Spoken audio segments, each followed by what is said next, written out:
water sign, Cancer, Scorpio, and Pisces.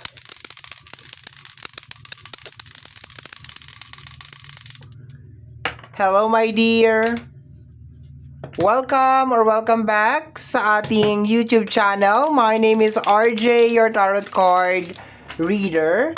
At ang gagawin po natin ngayon is yung ating daily reading para po ito sa araw ng June 6, 2026. Titingnan po natin kung ano mga eksena, kaganapan at kung ano-ano pa na maaari mong makasalubong sa araw na ito. Pero bago tayo mag-proceed sa ating reading, kukunin ko muna itong pagkakataon na ito na magpasalamat sa ating mga abangers. Ayan, hello! Ayan, kumusta po ang lahat? I hope that you are doing well, doing fine. Okay lang, nasa mabuting kalagayan po ang lahat. Maraming salamat po sa walang sawang pag-aabang at paghihintay ng ating mga readings. Thank you very much. Gusto ko rin pong pasalamatan yung ating mga bagong subscribers. Hello my dear, welcome po sa ating channel. I hope na mag-enjoy ka dito sa ating channel at mahanap mo my dear kung ano man ang iyong hinahanap or mai-provide ko my dear kung ano man ang iyong hinahanap. Okay?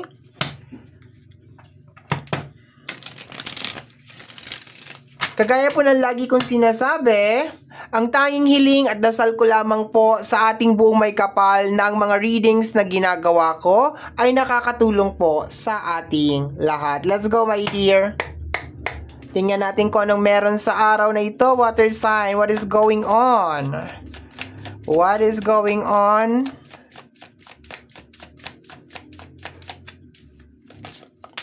Okay, meron kang 5 of Wands. Clarification niya is the Chariot, my dear. Okay. Sure lang natin, my dear, na hindi ikaw to. Ibig sabihin, hindi mo sinasabotage ang sarili mo. Okay? Tingnan natin. Kukuha ko ng ibang card kasi hindi maganda ang 5 of Wands. That is a very tensionado na card. Normally, tapos Chariot pa yung kasama. Ang Chariot kasi, my dear, is energy ng travel or energy ng moving forward. So, kung ganito ang nangyayari, parang may humaharang sa'yo, my dear. So, tingnan natin kung ikaw ba yung nagsasabotage sa Chariot or mayroong ibang nagsasabotage sa Chariot. Tingnan natin, my dear, ha? Clarify ko na siya. 3 of Swords. Okay. Clarify ko na rin yung 3 of Swords. What is going on? Water sign. Anong meron? Bakit ganito ang reading mo for today? Let me see, my dear. Okay, magkasama na tong dalawa. Hindi ko na paghihiwalayin. Yung 3 of Swords na lang ay ka-clarify ko. Okay. The Page of Cups. Okay. Wala nagsasabotage sa'yo, my dear. Okay, kagaya ng sinabi ko nung una, possible na ikaw ang nagsasabotage sa sarili mo, my dear. Kasi, meron ditong energy ng 3 of Swords. Clarification niya is yung Page of Cups. So, ang nangyayari, my dear, is hindi mo makontrol ang bugso ng iyong damdamin. So, may nangyayari sa'yo or baka may nangyari lately, my dear, sa'yo, and iniinda mo siya ngayong araw na to. Dahil iniinda mo siya at masyado siyang na-highlight sa araw na ito, yun ang nangyayari. Dinidiscourage mo yung sarili mo. Baka meron kang gagawin or napakaganda nitong araw na to. Tapos, sinasabotage mo siya kasi may nangyari sa'yo lately na hindi maganda. So, hindi mo makontrol yung iyong emotion. Okay? Inhale, exhale tayo ngayong araw na to. And always remember, my dear, another day, panibagong araw, so ibig sabihin maganda yan, okay? Be thankful tayo everyday dahil yung iba hindi na nagigising, 'di ba? Yung mga ganon, okay?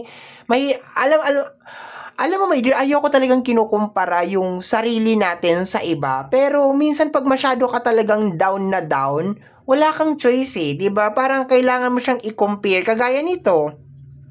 May nangyari sa iyo lately, okay? Kasi meron kang 3 of Swords eh.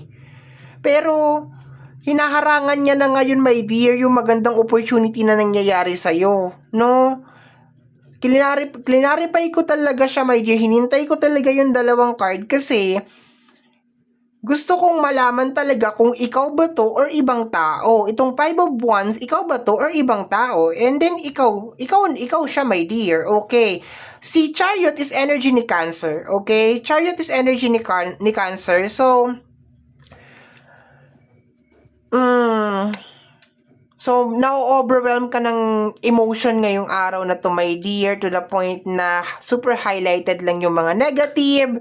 And then, yon, kahit may mga magagandang nangyayari, hindi mo talaga siya nakikita. Tingnan natin tong dalawang card na magkasama. We have here the energy of the King of Pentacles and the Two of Wands. Medyo stuck ka siguro, my dear, sa usapin ng pinansyal. Medyo hindi talaga stable. Sasabihin kong medyo hindi stable yung usapin ng pinansyal. King of Pentacles is stable na energy, provider, kaso may Two of Wands.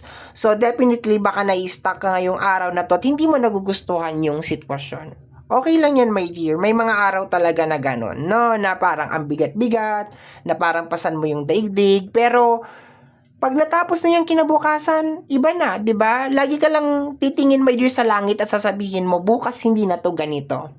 Hindi na to ganito. Ngayon lang to. Nagwo-work sa akin yan. Yan ang lagi kong sinasabi, my dear, sa sarili ko pag I'm having a bad day. Of course, tao tayo. Normal sa atin, my dear, na nagkakaroon talaga tayo ng bad day or masyadong na-highlight yung mga negative. Kahit nasabi mong tapos na siya, 1 linggo nang nakalipas, 2 linggo nang nakalipas, talagang highlighted pa rin talaga siya. Pero, kagaya nga ng sinasabi ko sa iyo, my dear, walang exempted sa ganyan na pakiramdam. Basta, everything happened for a reason, and tomorrow is another day, 'di ba? Bukas hindi na yang ganyan. Okay, medyo stuck ka lang ngayon, my dear, no? Stuck ka ngayong araw na 'to. And try mo na pag ganito, my dear, na energy, no? I-share ko of course yung ginagawa ko. Hindi na ako papalayo, no? Iwasan mo munang manood ng mga balita, ng mga kung ano-ano, ka-scroll sa mga social media or bukas wag ka na muna, my dear, manood ng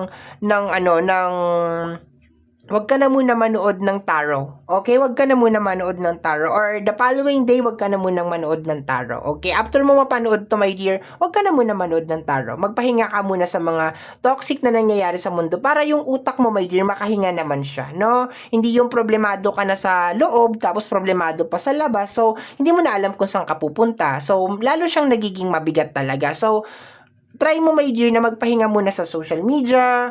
And, 'di ba, makakuha ng enough rest, matulog ng maaga kasi minsan wala talaga tayong ibang choice kung hindi ganoon lang talaga para maka-recover tayo, okay? Tingnan natin, my dear. Last 2 cards, we have here the energy of the Justice card, okay?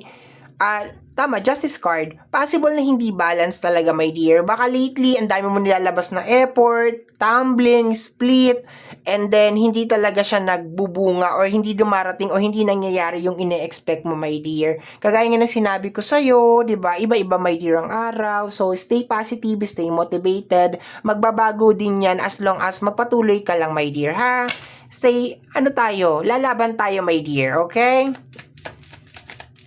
What is this? We have here the energy of the Two of Pentacles. Definitely problema na may kinalaman sa usapin ng pinansyal. So, medyo mabigat ngayon tong araw na to, ha? June 6, medyo mabigat talaga siya, water sign, okay? Highlighted talaga. Possible din pagod, 'di ba? Pagod, stress, okay. So ipahinga mo yung utak mo, my dear, ha. Yan lang ang mai-advise ko sa iyo, my dear, kasi hindi naman kita kayang tulungan financially kasi parehas naman, 'di ba? Hindi pa naman talaga tayo okay, 'di ba? So, yun lang matutulong ko sa'yo, which is, wag ka muna manood ng mga balita sa araw na to, and stay away from toxic na mga energy muna. Wag ka muna manood ng tarot as much as possible. Kahit na gusto mong abangan yung reading ko ng June 7, wag ka muna manood ng June 7, di ba? Or hanggang June 8, ipahinga mo muna, my dear, yung utak mo, ha? Para hindi siya magulo, okay? Bottom deck of the card is the energy of the Nine of Pentacles, okay? Ang Nine of Pentacles is energy of luxury, okay? So, posibleng for some of you is nahihirapan na i-maintain kung ano yung mga dapat i-maintain sa personal na buhay, okay? So, walang perfect na buhay, my dear. Normal lang yan na minsan mauubusan ka ng wipes, mauubusan ka ng lipstick, mauubusan ka ng pulbo, mauubusan ka ng suka, mauubusan ka ng toyo,